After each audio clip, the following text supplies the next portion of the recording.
Okay, diary, so this week I'm a little in your face. Last week it was just my journal, but here I am live in the flesh. This is Avery Jade. This is my live journal. You got that? Okay. Oh, lies. Actually, so what's gonna happen? Okay, diary, it is Avery Jade, and I'm back for another episode. Hey guys, today my mom's going to what? Where am I going? LA. She's going to LA. That's right. So on January 18, 2019, I legit packed my car up and decided to move from the East Coast to the West Coast. I had everything in my car. And I was doing it. I was believing, you know, God was sending me there. I was going, and it took a while. It took some time for me to really do it, but when I decided to do it, I did it. But 5 minutes into the trip, y'all, I'm talking about like 5 minutes, this is what happened. Roll that clip.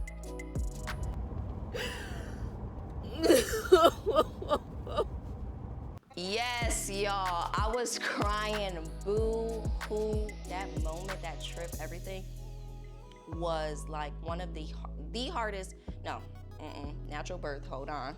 Shout out to all the mamas, even if you didn't do it natural. It's top 5, one of the hardest things I've ever had to do in my entire life. So I'm getting a car, I'm boo-hooing, and literally I just got to the point too where I was like, God, is this your will? Is this your will? Is this your will? And I was so convinced because I'm leaving my daughter. I'm leaving my father who was sick at the time. He's on the bed fighting cancer. I'm leaving my family. I'm leaving everything I know. I'm leaving my comfort zone, everything. So I'm like, is this your will? Tell me even now. So I get this call in the midst of all of that. And this is what this woman had to say. It was this woman from the help group offering me a position. Her exact words is, I guess this was the best moment to call you and tell you this news. Bam! So I'm like, okay, that's confirmation. Like, okay, say no more. You call me from Los Angeles. You hire me. You give me employment. You tell me, like, that's God saying, come on, let's go. So that's what I took it as. I took that as confirmation. It was still hard though. Nonetheless, I'm not gonna sit up here and be like, oh, I got that call and I was so ready to go. No, what I forgot to mention and tell you is as I'm literally going from the East to the West Coast, there's this storm called Harper. Shout out Harper. Harper's coming from the West to the East, okay? So Harper's like this big old snowstorm that's coming from the West Coast, from California. Where does that happen, right? And why does it happen the weekend I decide and finally get the faith to go? But nonetheless, Harper's coming from the west to east. I'm going from the east to the west, and me and Harper decide to meet in the middle. Okay, diary, so got in a car accident. Trailer truck spun me off the road. I'm facing the opposite direction, as you can see. Yes, y'all, I got into a car accident. And, child, listen, okay. You know when you have that thought in your mind, that pops up in your mind, and your body is trying to catch up to the thought, but your body ain't quite caught up yet, so then your mind is still having the thought, and then your body is like, yo, we gonna respond, but just give us, you know, the time and place, but then you never really give it the time. Anyway, okay, so I had the thought to go ahead and get off the highway. Legit, just had the thought. It's time to just get over. The snow was like, it wasn't big, but it was like a little slushy. So I was like, you know what, I'm gonna get off. Let me just sit over. I wasn't tired at all or anything. I had 6 hours left of my journey. It's a 40-hour trip.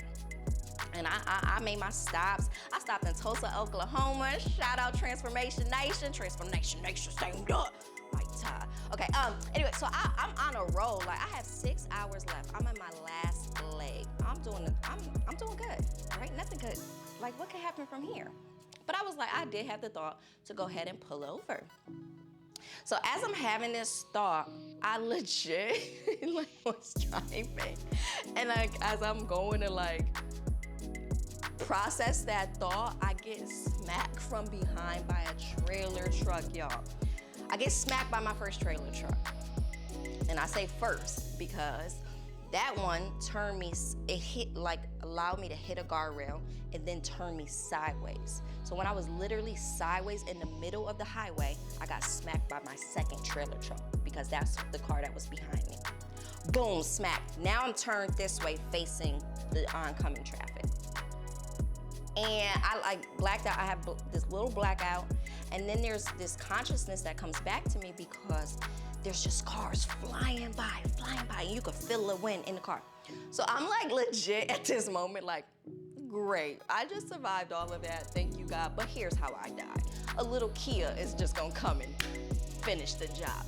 So I'm like, I gotta get out this car, I start panicking at this point, right? And I'm like, Lord, I pray I'm like, Jesus, like screaming. I wasn't praying, I was screaming. I go to get out my passenger seat and there's so much luggage, I literally can't even reach the door. So I like climb to the back seat. And that's when it hit me that I'm such a mom that I had the child lock on still, and so my back door was not working, so I could not get out my back seat. So yeah, I had to climb back to the front, try to start moving some luggage from the passenger seat. So I'm moving luggage, I'm getting my door clear, and I get out from the passenger door and I hop out. But let me tell y'all, and let me take this time to really seriously say what happened. Literally like 60 feet before the accident, there are no guardrails. So where I said that trailer truck hit me to a guardrail and I bounced back, that wouldn't have been possible because I would have fell off a cliff, right? I'm literally in Arizona in mountains. I would have fell off the cliff. And then 10 feet in front, there are no guardrails. So had we just been a little bit more, I would have fell off that cliff. So all of that, like every event, every measure, down to where my car was positioned, down to where the trailer truck was. Although I look at it at first, of course, while you're in the middle of it, as the worst thing ever. Like I just got smacked by 2 trailer trucks. I'm alive to tell my story. So that all happened because of the grace of God, you know, and so yes, so child. But let me tell y'all, from there, I didn't think I was gonna make it, y'all. I was like, that's it. All right, God, you know what? I thought I heard you. You know, sometimes I thought I heard you, but maybe he wasn't really talking about LA. Maybe there's a different LA maybe there's a LA on the East Coast I need to find out. Maybe he didn't say Los Angeles. So I was ready to pack my stuff up and go. I was going back home. I legit, you know, had that idea. And then I spoke to a few family members. Shout out to Vita and Jay, who held me down in that moment. And I spoke to them, and then God spoke to me. So let me show y'all what happened while I was literally in a motel stuck in Arizona. Okay, it was Romans 8. I wonder if I can see it.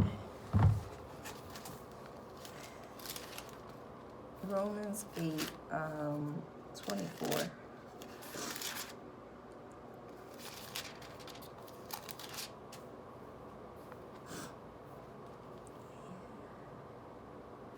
For in this hope we were saved, but hope that is seen is no hope at all.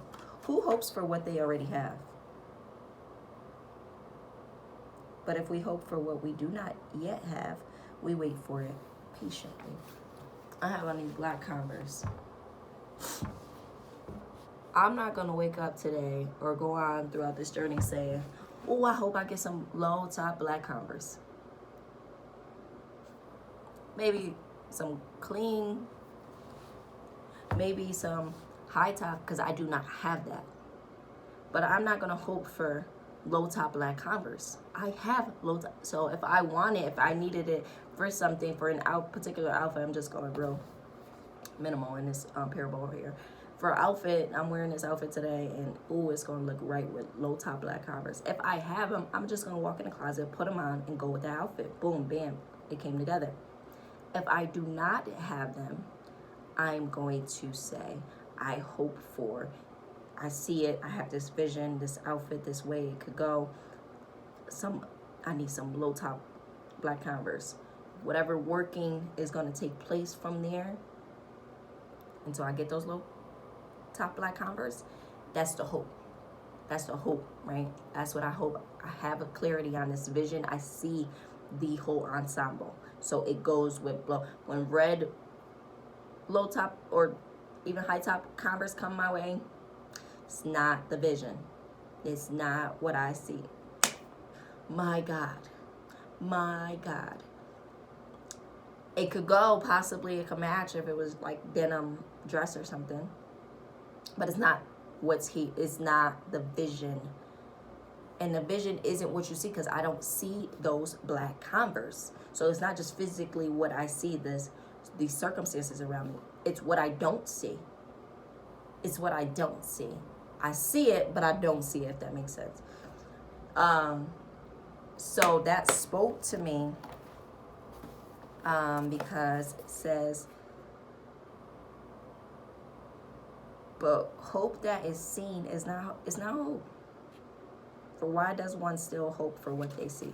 So I was saying all yesterday, I'm like, I can't see it, I can't see it, I cannot see it, I can't see how you're gonna do this, then that's not hope.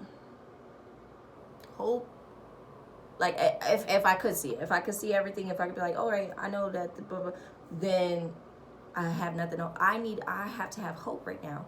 I have to have my faith. I have to believe. That's my word for the year. My quarter word is release. My yearly word is believe. And this is something that releasing fear. I mean,